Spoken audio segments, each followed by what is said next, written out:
Adakah mungkin bagi sama ada Demokrat atau Republikan untuk mengasingkan golongan anti-Yahudi dan pelampau dalam kalangan mereka? Lonjakan kebencian terhadap Yahudi selepas 7 Oktober telah menyebabkan bukan sahaja peningkatan kumpulan yang menyasarkan orang Yahudi untuk ugutan dan keganasan di kampus universiti dan di jalan-jalan bandar Amerika, tetapi juga kepada anjakan Overton window dalam batas wacana yang boleh diterima, sehingga fitnah darah dibenarkan berlegar secara rutin dalam perbincangan politik kita dan di saluran berita arus perdana seperti New York Times. Adakah pilihan raya pertengahan Penggal 2026 akan membawa lebih banyak kejayaan kepada penentang Israel dan golongan anti-Yahudi? Atau adakah proses politik dan kebijaksanaan rakyat Amerika akan membawa kekalahan kepada orang seperti Graham Platten dan Abdul El-Sayed seperti yang telah berlaku kepada Thomas Massie dan Maureen Galindo? Minggu ini dalam Think Twice, kami menyelami politik ekstremisme bersama wartawan dan penulis David Harsanyi.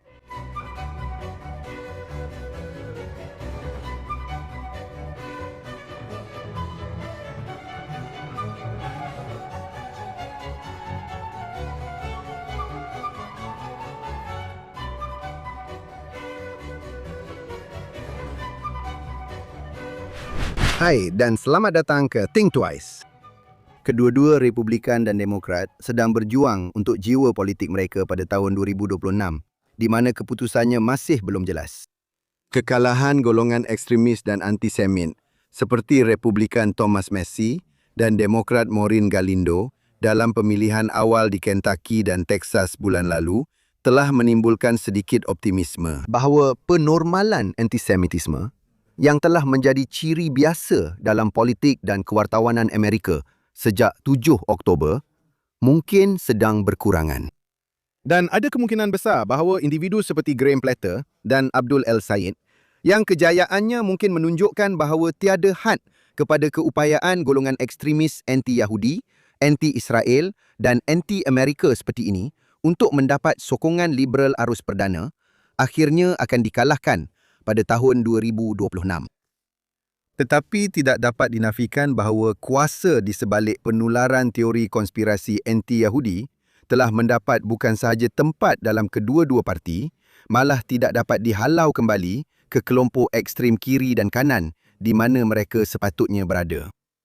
Atau sekurang-kurangnya tidak untuk masa terdekat. Sama ada kita membincangkan asas interseksional Parti Demokratik atau podcaster popular di sebelah kanan menyebarkan fitnah darah tentang orang Yahudi tidak semestinya menjadi sebab untuk didiskualifikasikan lagi. Dan itu telah mencipta satu realiti baru yang membimbangkan dalam politik Amerika yang tidak boleh diabaikan. Untuk membincangkan perkara ini, kita bertuah kerana sekali lagi minggu ini kita bersama salah seorang penganalisis politik paling tajam hari ini. David R.S. ialah penulis kanan di Washington Examiner dan penyumbang kepada New York Post serta National Review, selain merupakan pengecara bersama Molly Hemingway untuk podcast You're Wrong di Federalist Radio Hour. Beliau adalah penulis 6 buah buku, termasuk Eurotrash, Why Americans Must Reject the Failed Ideas of a Dying Continent, dan pada tahun 2024, The Rise of Blue Anon, bagaimana Demokrat menjadi parti ahli teori konspirasi.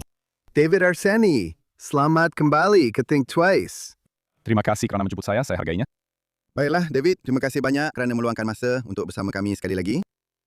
Sebelum saya tanya anda tentang contoh-contoh khusus ekstremisme dan antisemitisme yang wujud dalam kedua-dua parti utama hari ini, dan bagaimana setiap parti menangani serta mengasingkan isu-isu tersebut, saya rasa soalan pertama yang ingin saya tanya kepada anda ialah bagaimana satu set kepercayaan tertentu boleh wujud yang saya rasa berpunca daripada beberapa teori konspirasi yang anda bincangkan dalam buku anda, Blue Anon, iaitu anti-Zionisme, yang saya percaya tidak dapat dipisahkan daripada antisemitisme, bergerak dalam tertingkap Overton wacana yang boleh diterima dalam media arus perdana, serta nampaknya terdapat puak-puak dalam kedua-dua parti. Wah, itu soalan yang bagus. Maksud saya cuma rasa sebab tiada siapa akan terfikir untuk bersikap perkauman dan berkonspirasi. Seperti mana mereka lakukan terhadap orang Yahudi, untuk katakanlah orang Amerika kulit hitam atau sesiapa sahaja yang lain. Dan ini kerana anti-Zionisme memberi mereka perlindungan ini. Ia seolah-olah menjadi pintu masuk untuk berkata apa sahaja yang mereka mahu. Zionis adalah eufemisme untuk orang Yahudi. Tetapi, walaupun dalam anti-Zionisme itu sendiri, saya akan katakan, Anda tahu, Anda rasa tidak suka atau jijik terhadap Israel, atau apa-apapun. Anda boleh menyalahkan orang Yahudi di sini dalam negara untuk semua, Anda tahu, untuk semua stereotip lama tentang orang Yahudi. Mengawal media, mengawal uang, mampu mengetepikan atau menyingkirkan ahli politik yang mereka tidak suka.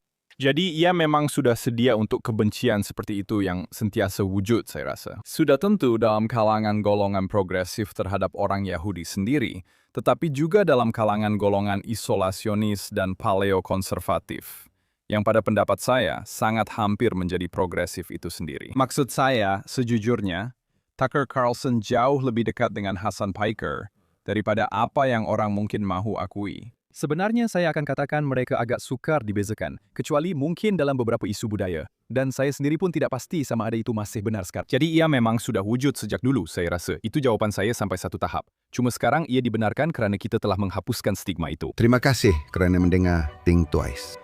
Sama ada anda mendengar kami di mana-mana platform podcast atau menonton kami secara langsung di Facebook atau X atau di saluran YouTube JNS, sila tekan suka dan atau langgan JNS. Klik loceng untuk pemberitahuan dan berikan ulasan yang baik kepada kami. Selain itu, selain Think Twice, terdapat juga podcast harian Jonathan Tobin di mana saya berkongsi lebih banyak berita dan analisis dengan anda mengenai isu-isu paling penting yang kita hadapi hari ini. Anda boleh menemui rancangan harian di bawah Jonathan Tobin Daily di saluran JNS di mana sahaja anda mendapatkan podcast anda. Dan sekarang, kembali ke program kita hari ini. Saya rasa terdapat keadaan tertentu di kedua-dua belah pihak yang membenarkannya. Saya rasa golongan progresif sudah tentu dipengaruhi oleh, anda tahu, ideologi beracun seperti teori perlumbaan kritikal, kolonialisme peneroka, intersectionality dan juga golongan seperti Tucker Carlson dan juga orang yang lebih gila daripada dia. Mereka ada set teori konspirasi mereka sendiri yang membolehkan mereka, yang memudahkan mereka menerima anti-Zionisme dan juga anti-Semitisme. Menjadikannya mudah untuk mereka. Tetapi kedua-duanya sampai ke kedudukan yang sama. Ya, betul. Dan ini bukan perkara baru. Kita semua tahu. Maksud saya, kalau Anda fikirkan tentang macam mana saya nak cakap ni, perarakan wanita atau Black Lives Matter atau apa-apa gerakan progresif memang sentiasa ada saya rasa dalam perarakan wanita. Ia adalah golongan farakan yang mengetuainya. Yang, Anda tahu, mudah serasi dengan apa yang sedang berlaku. Maksud saya, retoriknya pada dasarnya hampir sama. Dan antara, Anda tahu, ada insiden dengan anak Rand Paul, di mana dia meluahkan kemarahan antisemitik. Saya teringat akan itu, dan dia beri alasan dia mabuk. Ya. Ya. Saya tak pergi, awak tahu, bila saya dah minum terlalu banyak, saya tak jadi macam itu. Jadi saya tak pasti. Saya rasa ia semacam serum kebenaran. Tapi awak tahu, ia mengingatkan saya bahawa Ron Paul ada surat berita itu, saya pasti awak ingat, yang penuh dengan benda-benda macam tu. Dan dia seorang datuk. Ya. Ya. Jadi, seorang datuk, jadi. Jenis-jenis itu memang sentiasa wujud. Ia cuma lebih popular sekarang. Dan ia mendapat banyak perhatian kerana podcaster. Jangan salah faham, New York Times juga turut serta dengan caranya yang lebih sophisticated. Tapi saya rasa sebab media telah didemokrasikan dengan cara begini, tiada editor, Anda tak perlu lagi berlapik tentangnya. Dan kosnya juga rendah. Sudah tiada harga sebenar yang perlu dibayar lagi untuk bersikap antisemitik dalam masyarakat. Kalau Anda seorang perkauman, masih ada harga yang perlu dibayar. Tapi kalau Anda antisemitik, hampir tiada harga yang perlu dibayar. Anda lihat pelawak melakukannya. Anda lihat podcaster melakukannya. Dan dalam setengah keadaan, Anda juga lihat golongan media arus perdana melakukannya. Ya, saya rasa itu benar. Kita akan bincangkan tentang The New York Times secara khusus sedikit lagi dalam rancangan ini. Tapi sekarang saya ingin bercakap tentang bagaimana GOP dan Demokrat berjaya mengasingkan golongan antisemit. Isu antisemitik wujud di kedua-dua pihak, kiri dan kanan. Tetapi adalah mungkin untuk rasa lebih selesa dengan cara salah satu pihak mengasingkan pembenci Yahudi. Dan pada pendapat anda, apakah peranan semangat hyperpartisan dalam wacana dan politik kita apabila berdepan dengan orang sebegini? Jelas kepada saya bahwa Republikan melakukan kerja yang lebih baik karena Massey sudah tersingkir. Marjorie Taylor Greene sudah tersingkir. Masalah bagi saya, kenapa mereka tersingkir? Adakah mereka tersingkir karena mereka antisemit? Saya tidak pasti tentang itu. Saya rasa mereka tersingkir karena Donald Trump sudah tidak perlukan mereka lagi atas sebab-sebab yang munasabah. Atas sebab yang munasabah, Trump ternyata, ya. Tepat sekali. Ia banyak berkaitan dengan file Epstein. Dan sekarang, Anda lihat, kelas Epstein. Satu lagi eufemisme baru untuk sejenis orang tertentu. Seolah-olah Epstein bertindak dengan cara tertentu, dengan cara Yahudi. Seolah-olah memang wujud perkara seperti itu. Maksud saya memang ada perkara seperti itu. Tetapi dia sebenarnya tidak bertindak sedemikian. Jadi mereka melakukan kerja yang lebih baik, dan mereka memang lebih baik. Mereka memang lebih baik. Anda tahu, maksud saya, tiada keraguan tentang itu. Terdapat lebih sedikit antisemit dalam Parti Republikan, sekurang-kurangnya dalam kalangan ahli politik Republikan yang dipilih, berbanding di pihak kiri. Mereka ada di mana-mana. Tiada Mamdani di pihak kanan sekarang. Tapi itu tidak bermakna keadaan sangat baik. Cuma ia lebih baik, saya rasa. Dan saya, Anda tahu, saya tidak tahu apa yang akan berlaku pada masa depan. Tapi sekarang, keadaannya lebih baik. Ya, saya rasa itu betul. Saya rasa Parti Republikan yang dipilih, maksud saya, sekarang apabila Massey sudah hendak keluar, anda tahu, sudah tentu kaukus Dewan, kaukus Republikan Dewan, hampir sebulat suara menyokong Israel. Demokrat paling baik pun, perkara terbaik yang boleh anda katakan ialah mereka berpecah. Tapi anda tahu, walaupun Demokrat yang sederhana, yang menyokong Israel pun sangat diam. Kecuali John Fetterman. Dan dia, anda tahu, sudah satu kaki atau mungkin 1,5 kaki keluar dari Parti Demokrat sekarang. Adakah dia akan cuba bertanding semula untuk pilihan raya? Jadi saya rasa persoalan yang timbul menjelang anda tahu bulan-bulan musim panas ialah walaupun jumlah mereka masih agak kecil, skuad Kongres sayap kiri telah memberi impak yang besar kepada Parti Demokrat sejak penubuhannya selepas pilihan raya 2018. Jika seperti yang mungkin berlaku, Graham Platform, Platter dan Abdul El Sayed untuk mengambil 2 orang khususnya terpilih ke Senat musim luruh ini. Apa pendapat anda tentang apa maksudnya untuk Parti Demokrat dan masa depannya jika terdapat skuad di Senat serta di Dewan? Mereka akan mendapat lebih banyak kuasa. Dan hampir tiada sesiapa yang benar-benar menentang orang-orang ini dengan cara yang sebenar. Maksud saya, bila Anda fikir tentang Plattner, bukan tatu Nazi yang benar-benar membuat sesiapa berkata, tidak terima kasih. Ia adalah, Anda tahu, ia adalah perkara seks dia, Anda tahu, perkara-perkara seks atau apa sahaja yang sedang berlaku sekarang. Yang saya pasti akan ada lebih banyak lagi. Tetapi skuad itu telah berkembang ke arah golongan atasan, betul? Anda ada Van Hollen menulis rencana pendapat di New York Times. Senator Maryland, ya. Ya, Senator Maryland, yang mana Anda tahu, Maryland mungkin, saya tak pasti, saya belum semak. Tapi saya anggap populasi Yahudi di sana agak tinggi. Dan maksud saya cuma tahu bahwa Maryland itu kebanyakannya mengundi Demokrat. Ya. Ya, betul. Dan dia tiada masalah untuk melakukannya. Ia tidak akan menyakitinya dalam apa-apa cara. Karena kebanyakan golongan Yahudi sekuler yang sudah lama bertapak tidak peduli. Jadi bukannya mereka ditekan untuk menjadi kurang ekstrim. Ekstremisme mereka kini menjadi barah dalam parti. Ya, Chuck Schumer. Lelaki tatu Nazi di Maine, Chuck Schumer, Anda tahu, sebaik sahaja dia menang, Chuck Schumer terus menyokong. Dan Anda tahu, saya faham. Anda berada dalam kedudukan berpihak. Tetapi bukankah mereka sepatutnya berusaha lebih keras di peringkat utama untuk coba menghalang orang-orang seperti ini? Anda boleh lihat di Michigan, El Sayed, atau apa sahaja nama dia. Dia, Anda tahu, tidak ramai yang benar-benar kukuh. Maksud saya, memang ada orang yang bertanding, tetapi tidak ada usaha bersungguh-sungguh untuk coba menghalang perkara ini daripada berlaku. Seperti yang Anda lihat berlaku dalam Parti Republikan. Maksud saya, seluruh isu Massey itu didorong oleh Parti Republikan arus perdana, sekali lagi, atas apa jua sebab. Jadi, saya rasa ia tidak nampak baik. Anda tahu, mungkin juga jika mereka berkuasa, mereka akan mula, Anda tahu, mengemukakan rang undang-undang yang akan memotong dana, Anda tahu, dana senjata Israel, atau menghalang mereka daripada membeli senjata dan sebagainya. Saya rasa Anda akan lihat perkara itu, sebab itulah sekurang-kurangnya saya rasa penting mungkin untuk Israel mula berfikir. Anda tahu, dan saya tahu Netanyahu telah menyebut tentang perkara ini, yaitu berfikir untuk menjadi lebih berdikari dalam hal itu. Ya, saya rasa itu benar dan saya rasa itu anda tahu satu pendirian yang bijak untuk diambil oleh Israel dalam jangka masa panjang. Tetapi saya rasa simboliknya ialah hakikat bahawa anda tahu 40 senator Demokrat sudah pun mengundi untuk menghentikan penjualan senjata kepada Israel di tengah-tengah peperangan menunjukkan ke mana arah tuju Parti Demokrat. Sekarang untuk melangkah lebih jauh, anda tahu, untuk menyelami lebih dalam tentang Demokrat. Adakah anda fikir masih ada masa depan untuk Demokrat yang pro-Israel?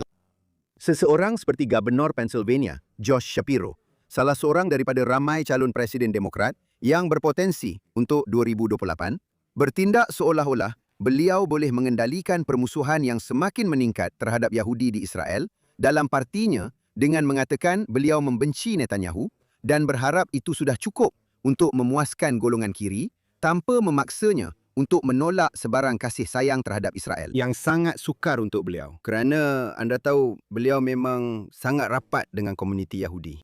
Tetapi ramai dalam kalangan penyokong asas Demokrat benar-benar percaya Kamala Harris kalah kepada Trump pada 2024 kerana beliau dan Joe Biden tidak cukup bermusuhan terhadap negara Yahudi selepas 7 Oktober. Dan saya tidak kenal sesiapa pun yang fikir John Fetterman yang merupakan salah seorang daripada segelintir Demokrat yang benar-benar pro-Israel boleh menang dalam pemilihan utama Demokrat apabila penggal beliau tamat pada 2028.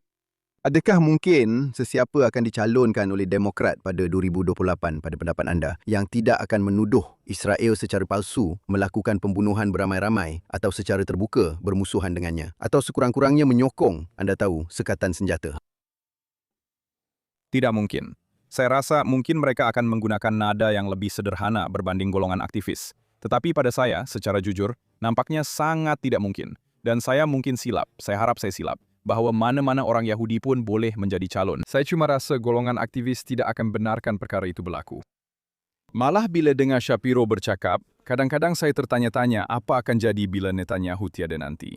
Apa yang mereka akan katakan waktu itu? Ia agak lucu sebenarnya sebab dia dah lama sangat berada dalam arena ini sampai mereka dah guna alasan ini sejak dulu lagi. Ia mengingatkan saya macam mana Demokrat tak pernah boleh serang pemilik senjata atau isu senjata. Mereka sentiasa menyasarkan NRA. Ia adalah sasaran mudah untuk mereka terus hentam.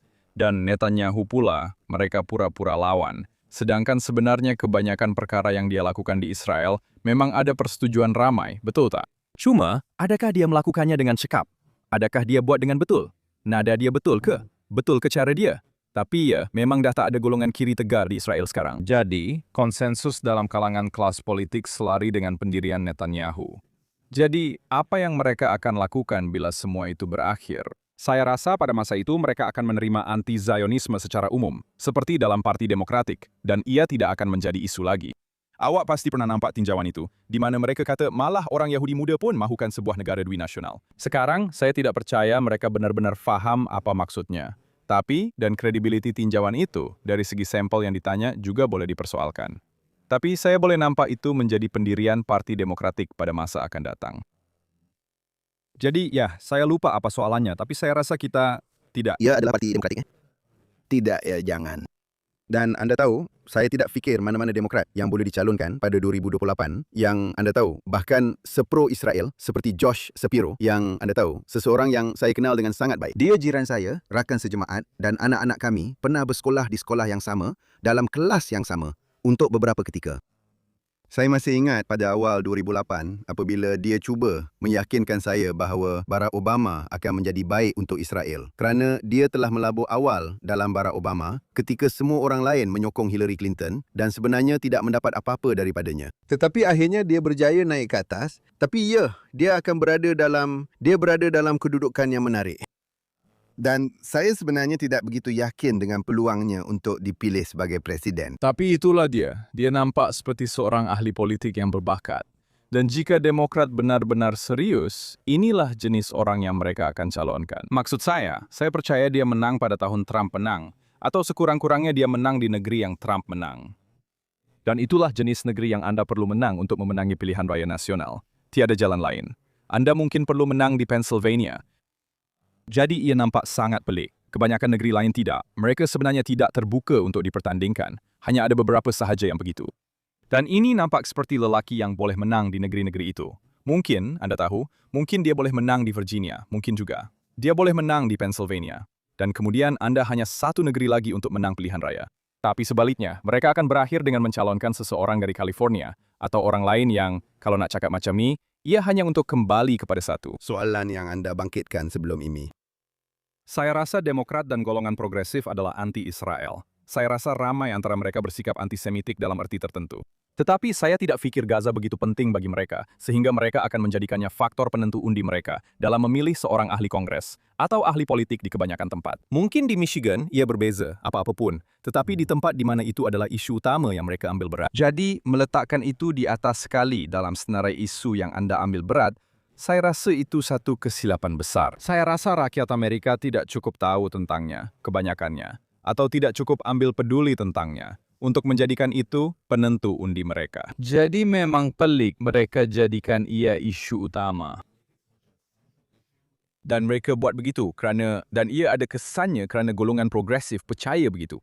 Tapi saya rasa belum lagi, dan mungkin tidak akan pernah ia akan jadi isu penentu dalam pilihan raya presiden. Jadi memang pelik untuk menolak calon yang boleh menang di Pennsylvania, yang mempunyai sikap sederhana, dan jika dibandingkan dengan yang lain, Anda tahu, jika dibandingkan dengan golongan sosialis dalam parti. Agak sederhana, seorang ahli politik yang berbakat, yang orang ramai, Anda tahu, yang boleh menarik minat golongan biasa di kawasan pinggir bandar, yang saya rasa adalah golongan yang Anda sasarkan di seluruh negara. Tapi kita akan lihat apa yang berlaku. Yes, sir. Saya ragu dia akan jadi orangnya.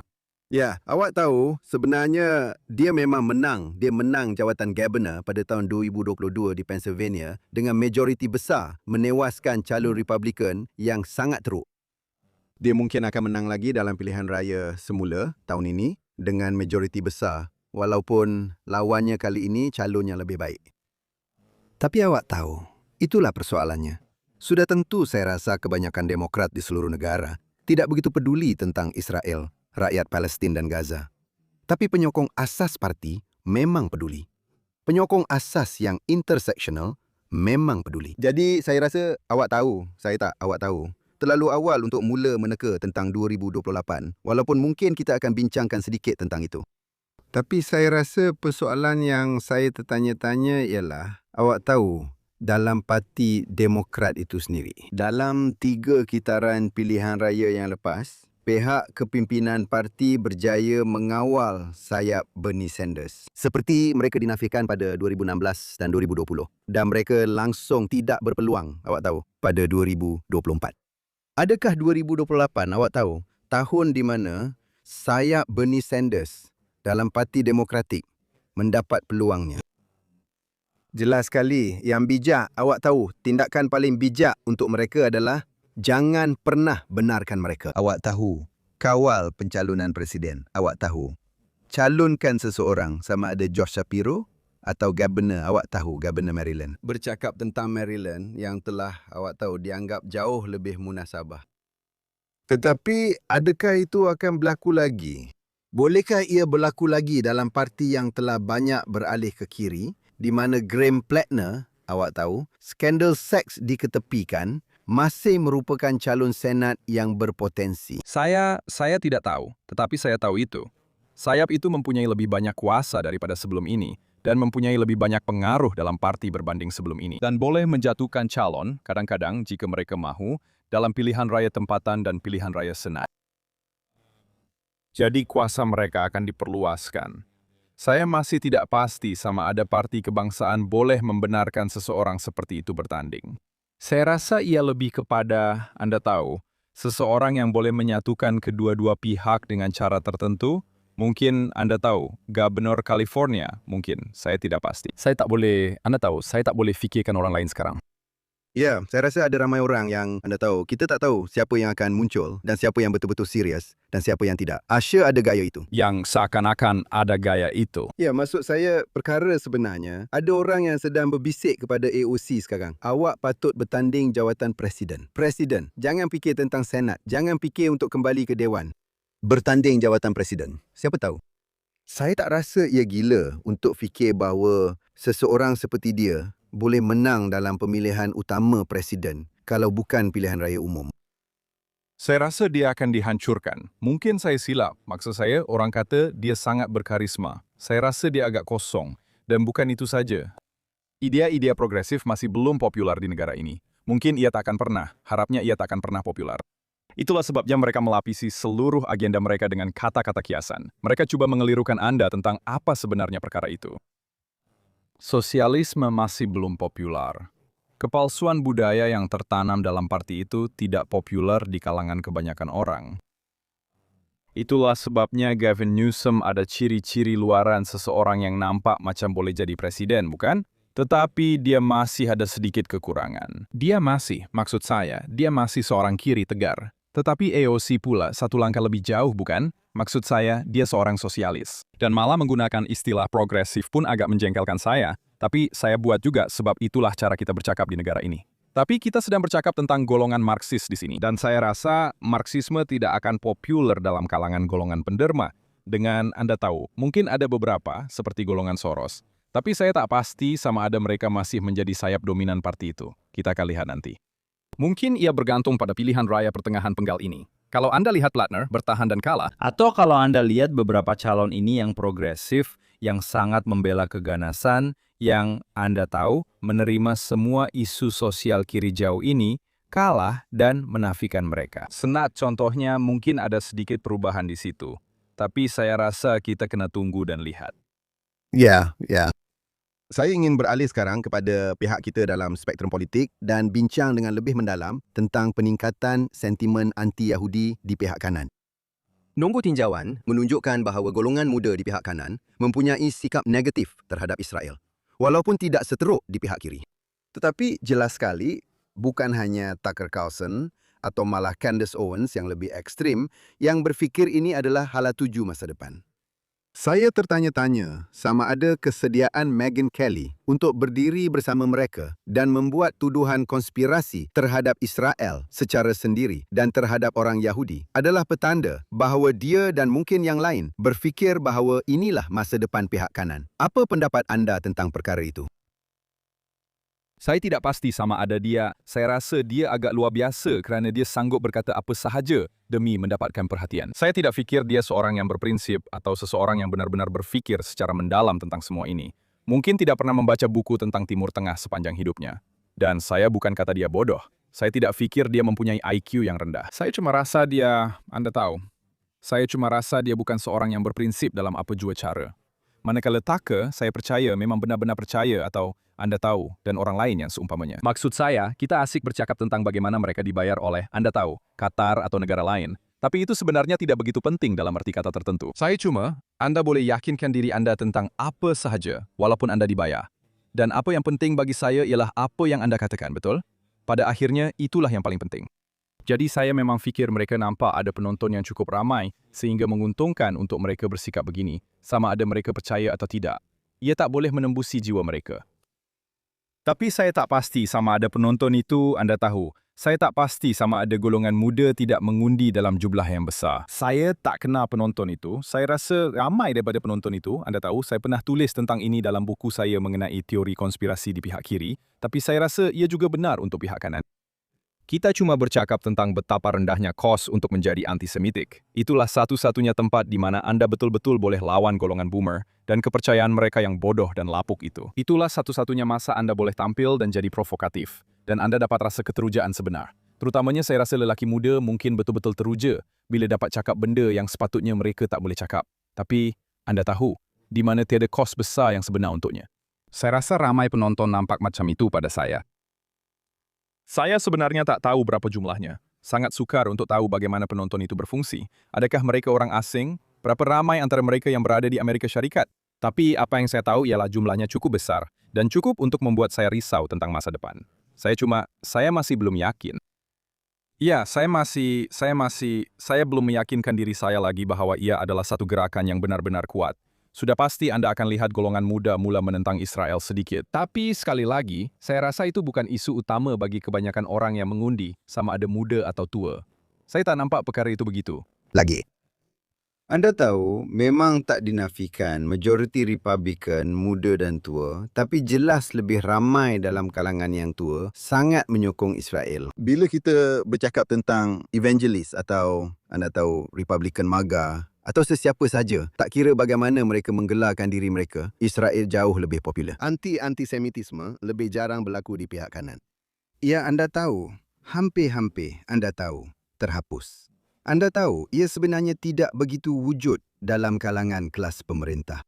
Tetapi saya rasa salah satu perkara yang saya perasan, saya pasti anda pun perasan juga, selepas semua kekecohan itu, anda tahu di Heritage, anda tahu setahun yang lalu atau lebih setahun yang lalu, apabila anda tahu presidennya Kevin Roberts, anda tahu, seolah-olah tetap menyokong rakannya, anda tahu, Tucker Carlson. Dan kemudian semuanya nampaknya berbalik memakan dirinya. Dan anda tahu, mereka cuba untuk mengelak daripada perkara itu, iaitu anda tahu, di forum dalam kumpulan itu. Dan kita melihat ramai orang yang bekerja, anda tahu, golongan muda yang bekerja dalam pentadbiran itu, nampaknya memang ada arus sentimen anti-Israel yang kuat. Ia dapat dirasai dalam pelbagai cara yang berbeza. Tapi, anda tahu, memang wujud. Maksud saya, memang tak boleh dinafikan. Persoalannya ialah, anda tahu, sejauh mana ia tersebar luas. Tapi, anda tahu, inilah perkara yang jika dibiarkan, biasanya akan membarah dan berkembang. Ia memang wujud. Saya rasa ia memang wujud. Kadang-kadang susah nak jelaskan dengan tepat. Saya mungkin bermasalah bila cakap macam ni, tapi saya bukan kata dia anti-Yahudi atau apa-apa macam tu. Tapi saya rasa J.D. Vance anti-Israel. Saya rasa dia seorang askar yang baik. Saya rasa dia seorang naib presiden yang baik dalam arti kata dia menyokong presiden. Tapi banyak perkara yang dia cakap sangat mencurigakan bagi saya bila berkaitan dengan kebebasan bersuara dan perkara-perkara seperti itu. Dia nampaknya hanya mempertahankan atau memperjuangkan hak orang yang paling teruk untuk bersuara, yang saya juga percaya. Tetapi dia menggunakannya semula, menggambarkannya seolah-olah ada seseorang yang menghalang mereka daripada bersuara. Anda tahu, macam ada orang yang menghalang Tucker daripada berkata apa yang dia mahu, menghalang Tucker daripada menjemput seorang anti-Semit ke dalam rancangan dia, seorang yang betul-betul macam Fuentes, dan mengadu kononnya itu adalah anti kebebasan bersuara. Tidak, kita ada hak untuk berkawan dengan orang atau tidak berkawan dengan orang yang bersifat fanatik. Kita juga ada hak untuk berkata apa sahaja tentang mereka, tetapi dia nampaknya tidak pernah mempertahankan hak itu. Ia sentiasa kelihatan tidak seimbang. Agak sukar untuk dijelaskan kerana saya rasa dia sebenarnya agak licik mengenainya. Dan Tucker ialah kawannya, kita semua tahu itu. Sebenarnya dia mungkin jadi naib presiden kerana Tucker Carlson. Jadi saya risau tentang dia. Saya rasa dia seorang pengasing, tapi saya juga tak suka ya. Saya rasa dia liberal dari segi ekonomi dalam banyak cara lain. Ada pengaruh Buchanan, Patrick Buchanan. Ia memang dah lama wujud dan sekarang lebih popular daripada dulu, sebab ia seiring dengan perlindungan ekonomi. Ia juga seiring dengan dasar pengasingan diri, jelas sekali. Dan ada ramai peminat tegar. Saya nampak Kevin Roberts kata dia berharap Buchanan betul tentang semua perkara. Anda tahu, masa dia bertanding untuk jawatan presiden, anda tahu, tahun 90 berapa entah. Itu sangat membimbangkan, sebab walaupun saya tak fikir Patrick Buchanan itu David Duke, dia masih seseorang yang pernah cakap banyak perkara yang saya rasa menyinggung perasaan orang Yahudi. Dan awak tahu, saya tak fikir dia benci orang Yahudi yang duduk di sebelah dia, tapi dia memang fikir begitu. Dia fikir orang Yahudi ada terlalu banyak kuasa di negara ini dan bahawa orang Yahudi telah membawa kita dan menyeret kita ke dalam peperangan. Dan masa itu kita sedang bercakap tentang Perang Teluk yang pertama, bila dia kata ia seperti Perang Yahudi. Ya, Perang Amen Corner, betul? Betul. Dan dengan sini, dia menulis, kau tahu, macam kalau kau tahu, seolah-olah ada kesinambungan langsung daripada Patrick Buchanan yang menulis buku yang mengatakan bahawa Churchill adalah penjahat Perang Dunia Kedua. Ya, betul. Kepada Tucker Carlson yang kau tahu, ada seseorang yang lebih bodoh dalam podcast dia mengatakan perkara yang sama dan pergi lebih jauh lagi. Ya, siapa penulis itu? Sekarang saya lupa namanya untuk National Review.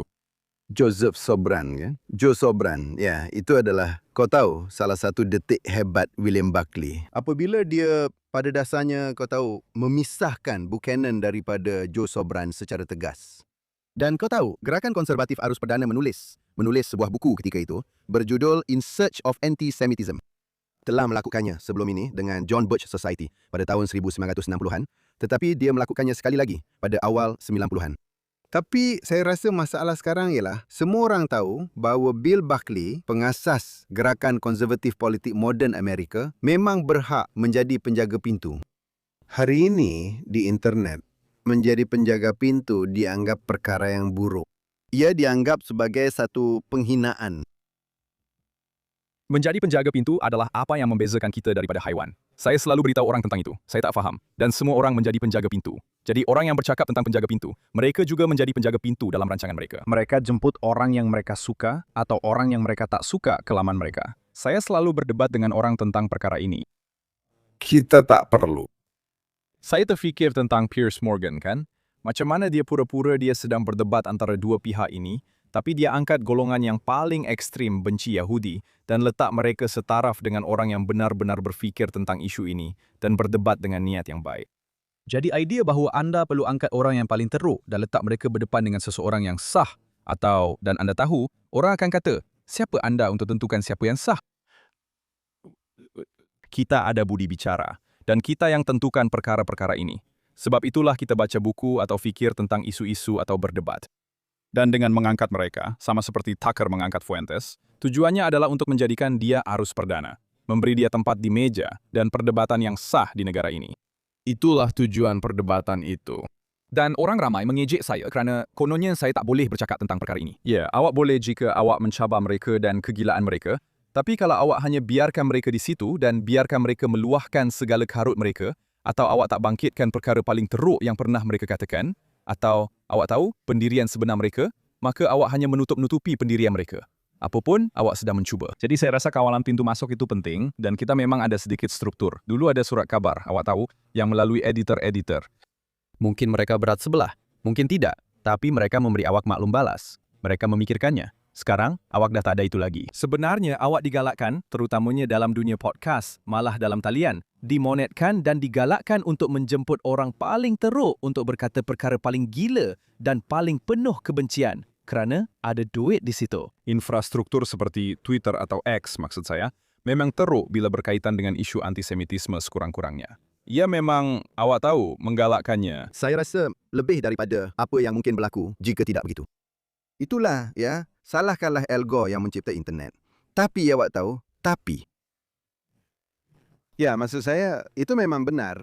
Lagi banyak umpan sensasi yang anda boleh berikan kepada penonton anda. Tak kira di mana anda berada. Lagi baguslah, lagi banyak klik yang anda akan dapat. Lagi banyak muat turun untuk podcast anda. Dan berkenaan dengan J.D. Vance, anda tahu, saya sebenarnya nak cakap tentang dia nanti. Tapi sebenarnya, bagi saya rasa anda tahu, saya ada banyak perkara yang saya suka tentang Vance sebagai seorang ahli politik. Saya rasa anda tahu, ada banyak perkara yang saya memang suka tentang dia.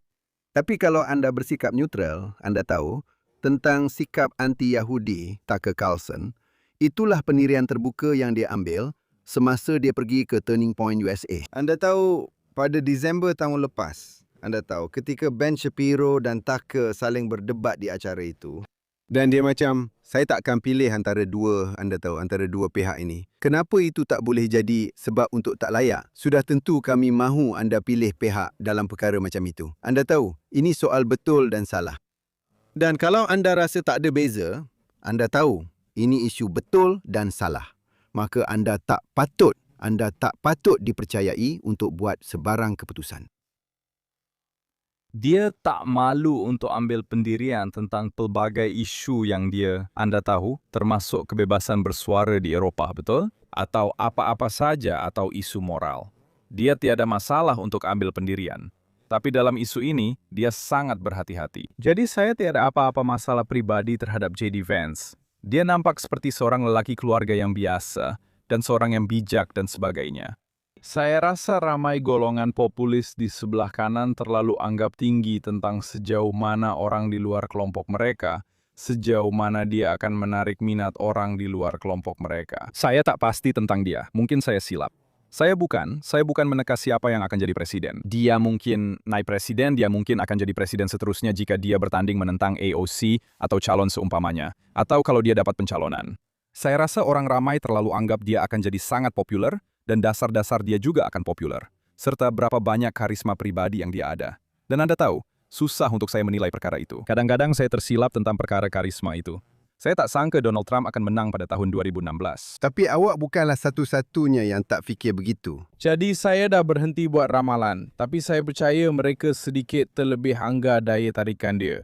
Tapi kita akan tengok. Kita tengok apa yang berlaku. Ya, bertanding untuk jawatan presiden tak sama macam bertanding untuk apa-apa jawatan lain. Kalau ada satu perkara yang kita dah belajar sepanjang hidup kita membuat liputan politik.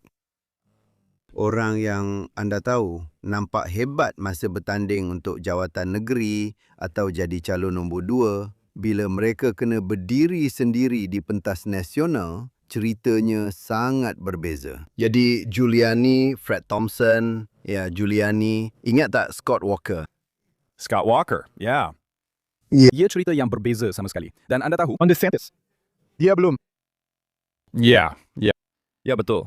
Dan juga ia mengingatkan saya sedikit kepada Obama. Tapi saya rasa, sebenarnya saya tak rasa dia ada karisma seperti Obama. Tapi Anda tahu, dia berada di Senat selama 2 tahun. Dia sebenarnya diangkat oleh beberapa bilioner di Ohio untuk memenangi pilihan rayanya. Bukanlah seolah-olah dia mempunyai rekod yang panjang dalam politik. Sekali lagi, itu tidak bermakna, Anda tahu, kita Donald Trump bertanding dan menang. Dan Anda tahu, Obama juga sebenarnya mempunyai kerjaya politik yang sangat singkat sebelum beliau menang. Jadi ia boleh berlaku, tetapi kita tidak tahu. Dan memang sukar untuk menjadi naik presiden, di mana Anda tidak benar-benar boleh menetapkan pendirian Anda sendiri. Anda sedang menetapkan pendirian untuk seseorang yang berubah-ubah seperti Donald Trump. Itu bukan tugas yang mudah. Jadi, adakah dia akan mempunyai masa untuk melakukannya jika dia mahu bertanding seterusnya? Anda tahu, ia akan menjadi menarik kerana dia akan bertanggung jawab ke atas segala yang telah dilakukan oleh Donald Trump, termasuk perang Iran, yang saya pasti dia sendiri tidak mahu dipertanggungjawabkan. Tetapi sukar untuk menentang Donald Trump apabila Anda bertanding dan mengatakan itu satu kesilapan, kerana Donald Trump masih menguasai parti ini seperti yang kita lihat. Ku bertanya Hubert Humphrey tentang perkara itu. Jika anda mahu kembali dan bertanya kepadanya tentang seorang naik presiden yang mempunyai pandangan berbeza mengenai perang, dalam kes itu Vietnam, pada tahun 1968. Apa-apa pun, itu satu penghubung yang baik untuk soalan saya seterusnya tentang Iran. Tinjauan menunjukkan bahawa perang terhadap Iran tidak popular dan kesannya terhadap harga minyak jelas menyusahkan Trump dan Republikan menjelang pilihan raya pertengahan penggal. Saya tidak akan meminta anda meramalkan apa yang Trump akan lakukan, kerana itu sentiasa satu permainan yang sia-sia. Tetapi adakah anda fikir bahawa pengakhiran konflik dengan satu perjanjian seperti yang telah dibincangkan secara terbuka, yang saya rasa boleh dan akan digambarkan sebagai sesuatu yang bermakna, usaha Amerika adalah satu kegagalan. Dan anda tahu, seolah-olah melepaskan Iran daripada tanggungjawab. Anda tahu, bagaimana itu boleh membantu GOP? Atau, tanpa mengira hakikat bahawa membenarkan rejim Islamis terlepas daripada tanggungjawab akan menjadi satu bencana untuk kepentingan Amerika. Adakah anda fikir Trump akan berada dalam keadaan yang lebih baik pada ketika ini? Hanya terus berusaha dalam usahanya untuk menamatkan ancaman Iran daripada sekadar menerima satu perjanjian yang pada dasarnya semua orang tahu Iran tidak akan patuhi. Sukar untuk diketahui. Saya akan katakan bahawa keburukan dari segi pilihan raya jika berperang dengan Iran, Trump sudah pun menanggungnya. Ia sudah pun terkandung dalam tanggapan negatif terhadap beliau. Jadi Brundo sekarang akan melemahkan sokongan daripada orang yang menyukainya. Maksudnya, ia akan kelihatan seperti satu penyerahan diri. Ia akan kelihatan seperti dia bertindak seperti Obama, iaitu kelihatan lemah. Saya rasa untuk maruah Amerika, ia akan menjadi sangat teruk. Kita tahu apa yang orang Iran sedang lakukan. Mereka suka melengahkan perkara-perkara seperti ini. Mereka selalu buat begitu kerana mereka tahu dan fikir. Dan mungkin mereka betul, saya harap tidak, bahawa mereka boleh menunggu lebih lama daripada Donald Trump kerana harga minyak, kerana tekanan politik dalam negara. Kita ada pilihan raya pertengahan penggal yang akan datang. Mereka sengaja memasukkan Hizbullah dalam urusan mereka kerana kemudian mereka boleh mengarahkan Hizbullah untuk menyerang Israel. Dan apabila Israel bertindak balas, seperti mana-mana negara biasa akan lakukan, mereka boleh kata, lihat apa yang berlaku. Sekarang mereka panjangkan lagi tempoh masa itu. Jadi mereka sentiasa melakukan perkara ini selama 4 pentadbiran, saya rasa. Dan kemudian ia membantu mereka untuk terus bertahan, dan ia menjadi kelebihan untuk mereka. Saya rasa Donald Trump, saya secara pribadi mahu beliau menamatkan rejim itu. Saya tidak tahu sama ada itu mungkin, tetapi saya rasa menyerah kepada mereka sekarang juga tidak memberi kelebihan politik. Ya, harga petrol tinggi dan itu akan menyakitkan. Tetapi, jika berundur sekarang, saya rasa dalam jangka panjang ia akan menjadi buruk untuk Republikan, buruk untuk dia, buruk untuk dunia. Jadi dia perlu selesaikan tugas-tugas itu. Tugas. Dia ada 4 perkara utama ketika dia mula perkara ini atau sebelum dia mula perkara ini yang dia mahukan daripada pihak Iran. Terutamanya, yang pertama, isu nuklear. Itu perlu diselesaikan atau kita perlu kembali semula. Dan itu nampak seperti kegagalan sepenuhnya dan semua orang akan mengkritik beliau kerana ia adalah satu kegagalan. Dan itu tidak akan baik dari segi politik untuk Republikan atau beliau juga. Betul. Adakah ketidakpopuleran perang itu, anda tahu apa maksudnya untuk golongan neo-isolationist di pihak kanan? Sama ada mereka, anda tahu, mereka mendakwa mereka mewakili kebanyakan orang dan Demokrat secara sebulat suara menentang perang itu. Tetapi adakah mereka sebenarnya, adakah penentangan ini kebanyakannya didorong oleh kepentingan partizan atau permusuhan terhadap Israel? Atau anda tahu, adakah anda fikir ada asas untuk sayap J.D. Vance dalam Parti Republikan contohnya bahawa anda tahu pendirian mereka akhirnya adalah yang betul? Tidak, setiap peperangan ada keburukan yang serius, betul? Orang mati. Ia merosakkan. Anda tidak tahu apa yang akan berlaku. Selalunya ia bergerak ke arah yang Anda tidak pernah bayangkan. Jadi, menjadi isolasionis ini agak mudah kerana sentiasa ada sesuatu yang teruk berlaku untuk Anda rumutkan. Tetapi setakat peperangan, saya rasa peperangan ini sudah pun diperjuangkan. Bahagian ketenteraan dalam hal ini memang luar biasa. Maksud saya, Iran ternyata hanyalah harimau kertas. Senjata Cina pula ternyata tidak berkesan. Senjata Rusia pula ternyata tidak berkesan. Idea bahawa kita tidak boleh bertindak seolah-olah Anda tahu, demi kepentingan kita di mana-mana sahaja di dunia adalah pendirian mereka. Dan saya tidak dapat bayangkan bahawa itu akan menjadi sesuatu yang popular. Jika harga minyak tidak setinggi ini, jelas sekali ia memang tinggi. Saya cuma tidak fikir perkara ini akan memberi kesan yang besar terhadap politik atau pilihan raya. Dan saya cuma tidak, apabila Anda tanya orang ramai dalam tinjauan, adakah kita telah memenangi perang? Kebanyakan orang kata, ya, kita telah memenangi perang.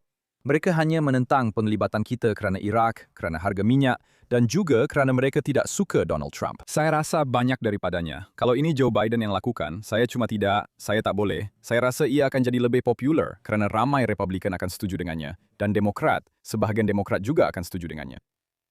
Tapi Anda tahu, saya tak benar-benar tahu macam mana nak jawab soalan itu. Saya masih tak percaya bahawa daftar pengasingan diri akan jadi popular dalam kalangan kebanyakan rakyat Amerika untuk jangka masa panjang, terutamanya bila mereka lihat apa yang Iran boleh lakukan dengan senjata nuklear, atau fikirkan tentangnya. Tapi ya, susah nak cakap. Saya rasa itu jawaban saya.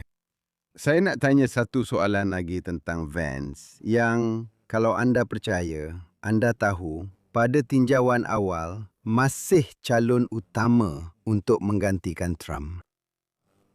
Adakah dia perlu pada dasarnya menolak, anda tahu, Tucker Carlson pada pendapat anda jika dia mahu menjadi calon yang berpotensi pada tahun 2028? Maksud saya, sudah tentu, Trump akan banyak menentukan apa yang akan berlaku pada tahun 2028. Dan dia, anda tahu, seolah-olah anda boleh lihat dia sedang bermain dengan, anda tahu, Vance dan Marco Rubio yang telah diberikan semua tugas ini. Anda tahu, dia seolah-olah menjadi Henry Kissinger dalam dasar luar Amerika sekali lagi. Anda tahu, tapi adakah Vance perlu membayar harga untuk, anda tahu, bermain di Liga Utama? Atau adakah anda fikir dia boleh? Atau adakah anda fikir dia boleh terus bersikap neutral tentang Carlson selama-lamanya? Jika perang saudara ini meletus, saya tidak tahu sama ada Marco Rubio akan bertanding contohnya. Jika Donald Trump berkata J.D. Vance patut menjadi presiden. Saya rasa itu saja. Donald Trump kata yang Vance akan dapat pencalonan. Tapi kalau itu tak berlaku dan Donald Trump macam suruh lawan sesama sendiri, maka akan berlaku perang saudara antara golongan Republikan yang lebih beraliran arus perdana dengan golongan Republikan yang lebih populis. Dan untuk J.D. Vance pula, kalau dia mula mengkritik Tucker Carlson, saya rasa itu tak membantu dia dalam pemilihan parti. Jadi dia akan berada dalam situasi yang sangat sukar dan dia akan cuba elakkannya. Dan mungkin dia boleh elak, saya pun tak pasti.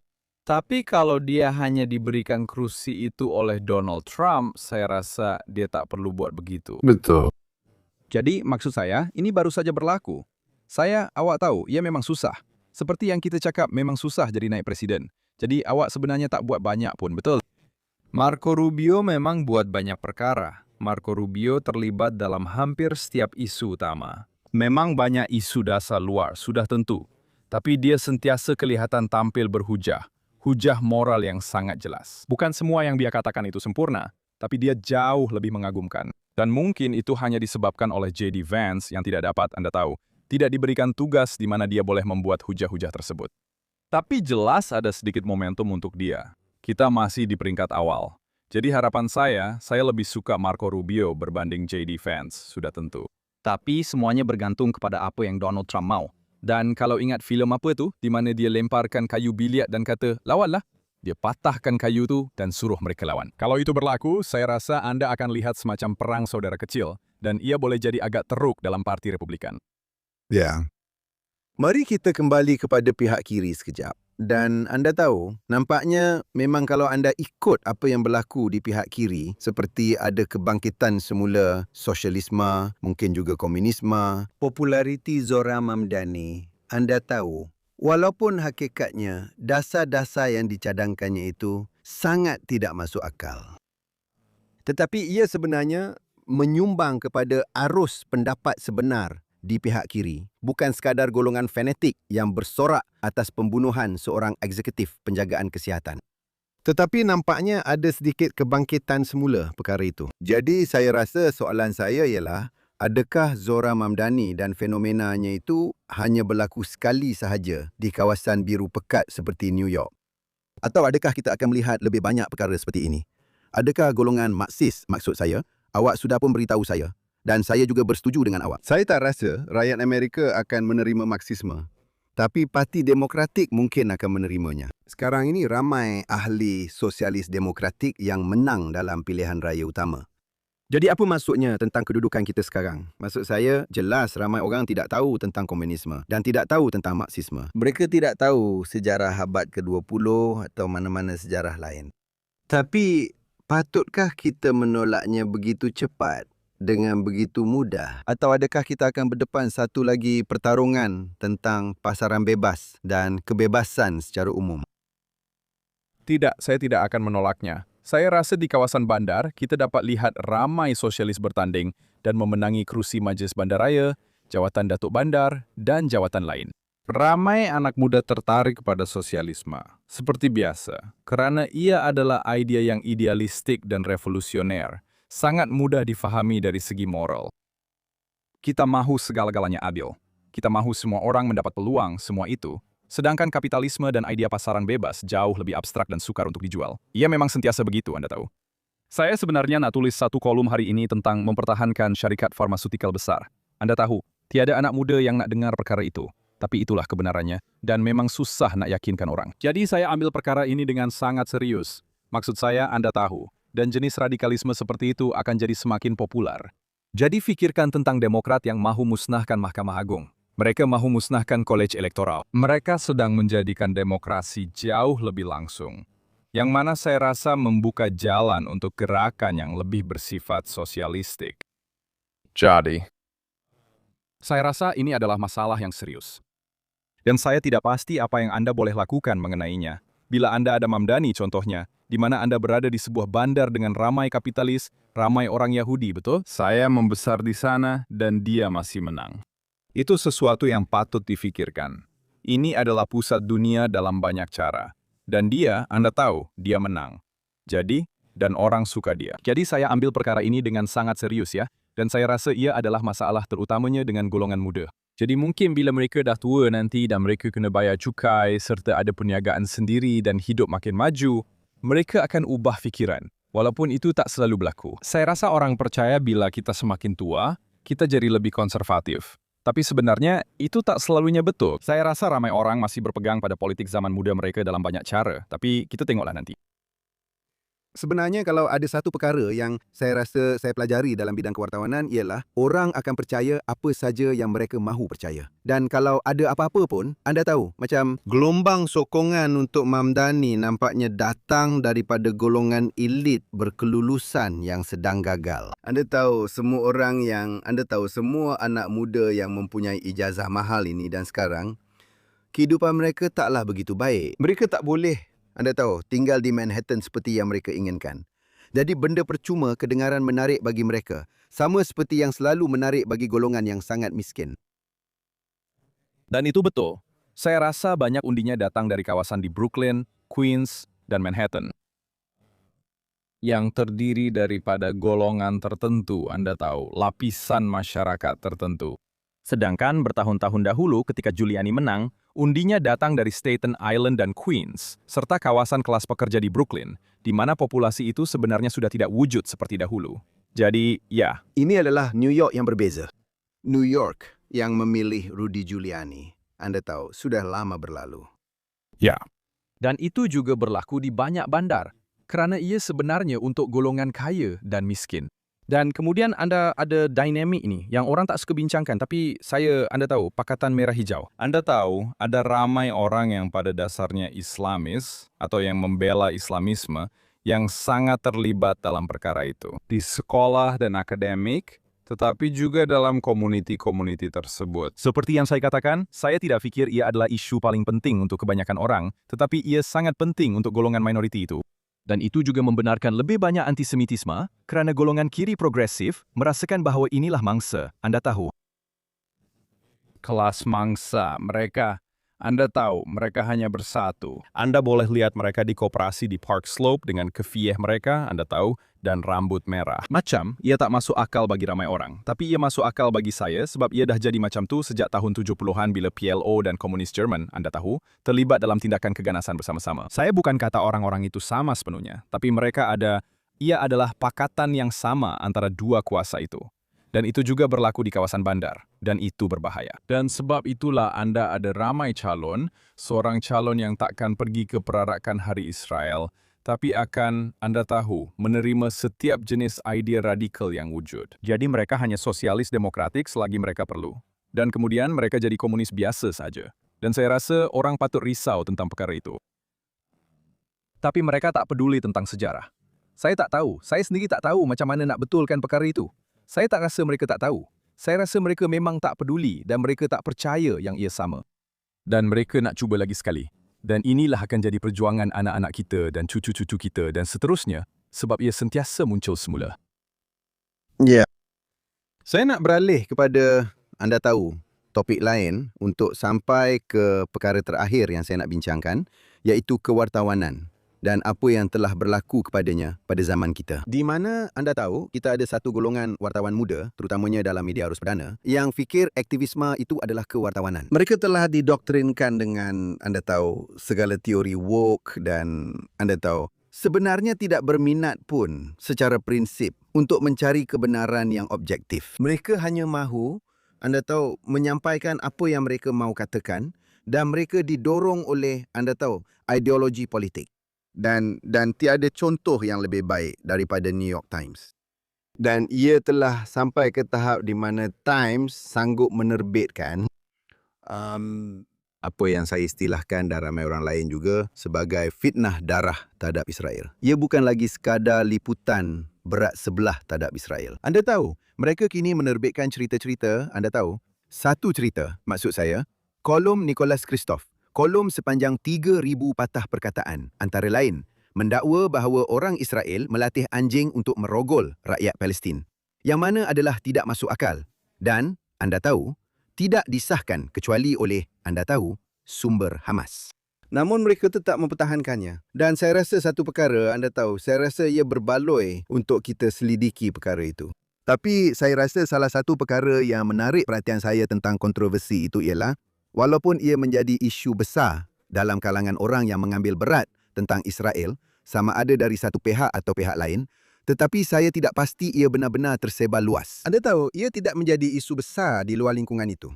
Saya rasa dunia terus berjalan seperti biasa dan tidak berkata, tunggu sekejap, New York Times baru saja meletupkan dirinya sendiri. Anda tahu, saya rasa ramai orang sebenarnya tidak begitu, seperti anda katakan, ramai orang tidak begitu ambil peduli tentang Timur Tengah dan dasar luar negara. Tetapi saya rasa mereka sepatutnya ambil peduli tentang, anda tahu, institusi kewartawanan terbesar di negara ini. Menerbitkan fitnah berdarah dan tetap mempertahankannya. Ada kerosakan dalam kewartawanan. Dalam arti kata, seperti yang Anda katakan, ia dahulunya berat sebelah. Saya pernah bekerja di sebuah akhbar yang agak besar selama bertahun-tahun, dan memang berat sebelah. Editor berat sebelah, wartawan pun berat sebelah, dan sebagainya. Ada perbezaan antara berat sebelah, aktivisme, dan kekurangan kebenaran. Jadi, kita ada isu kolusi Rusia. Tiada sebarang pertanggungjawaban untuk perkara itu. Kebanyakan orang yang terlibat dalam perkara itu masih bekerja di tempat lama atau mendapat pekerjaan yang lebih baik dan memperoleh lebih banyak uang. Dan mereka tidak memulangkan semula hadiah Pulitzer itu. Tidak, Brett Kavanaugh walaupun begitu, Anda tahu, orang-orang itu masih ada di sana. Tiada siapa yang menerima hukuman. Jika tiada harga yang perlu dibayar untuk sesuatu, ia akan menjadi lebih mudah untuk dilakukan pada kali seterusnya. Jadi, apa harganya? Nick Kristof mungkin akan memenangi hadiah Pulitzer sekali lagi untuk perkara ini. Dan walaupun ia melanggar setiap etika kewartawanan, saya telah menyemaknya. Saya pergi ke laman Kode Etika Kewartawanan, dan saya semak satu persatu. Anda tahu, pastikan sumber Anda tidak mempunyai, Anda tahu, agenda tertentu. Anda tahu, seperti setiap kali, jika saya bawa satu cerita 20 tahun lalu kepada editor saya, yang mengatakan bahwa orang-orang ini ada anjing yang merogol orang, mereka akan kata, awak nih gila ke? Macam, mari kita dapatkan beberapa pakar dari klub anjing atau apa-apa saja, dan lihat sama ada itu pun mungkin. Tapi tidak, mereka cuma, Anda tahu, letak saja di situ. Dan kemudian salah seorang seolah-olah menyatakan bahwa ia tidak mengapa, sebab ia berada di halaman pendapat. Tapi itu tidak benar. Seorang penulis pendapat, dan saya sudah lama buat kerja itu, Anda tahu. Dan inilah pandangan saya sekurang-kurangnya. Kita masih perlu ikut peraturan kewartawanan bila melibatkan bukti dan kebenaran. Kita cuma ada pendapat. Dan dia membingkaikan keseluruhan artikel itu seolah-olah ia adalah satu karya kewartawanan mendalam. Sedangkan dia hanya menggunakan 2 penyebar propaganda Hamas dan beberapa sumber tanpa nama. Kita pun tak tahu sama ada mereka wujud atau tidak. Dia boleh saja reka semua itu, sebab saya memang tak percaya dia. Jadi saya memang tak faham macam mana seorang editor tak cakap, ini memang tak masuk akal. Tapi saya rasa apa yang berlaku ialah penonton. Mereka dapat banyak duit. The New York Times memang berjaya dan pembaca mereka tak kisah pun benda macam ni sebab mereka cuma nak dengar apa yang mereka nak dengar. Mereka tak nak dengar kebenaran. Benda tu berlaku banyak kali. Benda tu berlaku di pihak kanan juga. Dan ramai podcaster ni memang, awak tahu, memang terkenal sebab tu. Tapi The Times dah buat benda ni sejak tahun 30-an dan sampai tahap tertentu kan. Dan mereka terlepas begitu saja dan akan terus menang anugerah Pulitzer. Dan ia tak akan jadi masalah. Mereka takkan hilang ramai pelanggan. Atau mungkin tiada langsung. Mungkin mereka akan dapat lebih ramai pelanggan, siapa tahu. Maksud saya, Perniagaan mereka lah yang sebenarnya penting pada akhirnya. ya, maksud saya, dengar sini, The Times diasaskan untuk menjadi sejenis akhbar utama komuniti perniagaan arus perdana pada abad ke-19. Hari ini, rancangan perniagaan mereka adalah untuk menarik minat golongan kiri. Maksud saya, 90 hingga 95% pembaca mereka adalah golongan liberal dan demokrat atau menganggap diri mereka di pihak kiri. Itu adalah angka mereka sendiri. Anda tahu, saya rasa mereka akan melakukannya jika mereka menarik balik, Anda tahu, jika mereka menarik balik ruangan Kristof, yang mana jika mereka ada integriti, mereka akan melakukannya. Atau itu akan menyebabkan mereka kehilangan pelanggan. Itu akan membunuh mereka. Baiklah, sekarang sudah pasti. Anda tahu, jadi itu adalah milik Anda. Penonton Anda mungkin tahu tentang ini, tetapi mungkin orang lain tidak tahu sikap anti-Zionis yang mendalam dalam The New York Times sejak pemilik keduanya.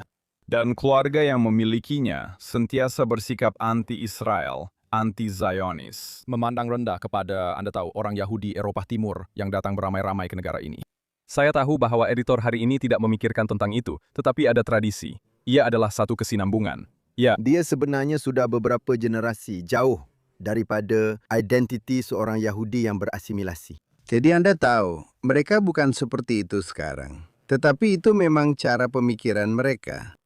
dan Anda ingat yang pertama, betul-betul selepas 7 Oktober, saya rasa mungkin hanya seminggu selepas itu, ketika Israel mula membalas, jihad Islam secara tidak sengaja terkena sebuah hospital dengan peluru berpandu. Mereka menyalahkan Israel. Mereka tidak mempunyai sesiapa di sana untuk mengesahkan cerita itu. Mereka malah tidak mempunyai gambar. Jadi mereka letak gambar bangunan lain yang terbakar atau sesuatu yang membuat orang tertipu dan menyangka itulah bangunan yang telah diserang oleh Israel. Jadi, dan mereka adalah yang pertama menggunakan angka-angka Hamas, Anda tahu, tanpa sebarang persoalan. Jadi itu bukan sekedar berat sebelah. Itu adalah aktivisme. Jadi ia tidak, Anda tahu, dan Kristof dia memang, lelaki itu memang satu jenaka. Maksud saya, sejujurnya, dia pernah ada cerita-cerita besar lain yang dia benar-benar gagal. Cerita-cerita yang sangat besar. Dan dia terus saja seperti tiada apa-apa. Dan tiada siapa, Anda tahu, tiada sebarang pertanggungjawaban untuk perkara ini. Tiada akibatnya, Anda tahu, dia mungkin akan menang hadiah Pulitzer. Seminggu sebelum dia menerbitkan cerita itu, saya rasa New York Times menang hadiah Pulitzer kerana menunjukkan budak yang ada cerebral palsy dan berpura-pura dia kelaparan akibat, Anda tahu, sekatan Israel. Dan mereka menang hadiah Pulitzer. Tiada siapa yang menerima akibat untuk itu. Ya. Saya masukkan ia menunjukkan sesuatu yang teruk tentang kewartawanan. Tapi anda tahu, itulah sebabnya negara kita sangat berpecah dengan orang ramai yang tidak lagi membaca, menonton atau mendengar perkara yang sama. Tapi anda tahu, bila satu pihak pergi terlalu jauh, kenapa sesiapa yang tidak terlibat dengan pihak kiri atau orang seperti kita yang dibayar untuk membaca semua perkara perlu ambil peduli? Kenapa sesiapa perlu baca The Times? Kenapa sesiapa perlu ambil peduli tentangnya? Dan kenapa mereka perlu kisah tentang sesiapa yang bukan di pihak ideologi mereka? Saya rasa itulah dinamik yang teruk.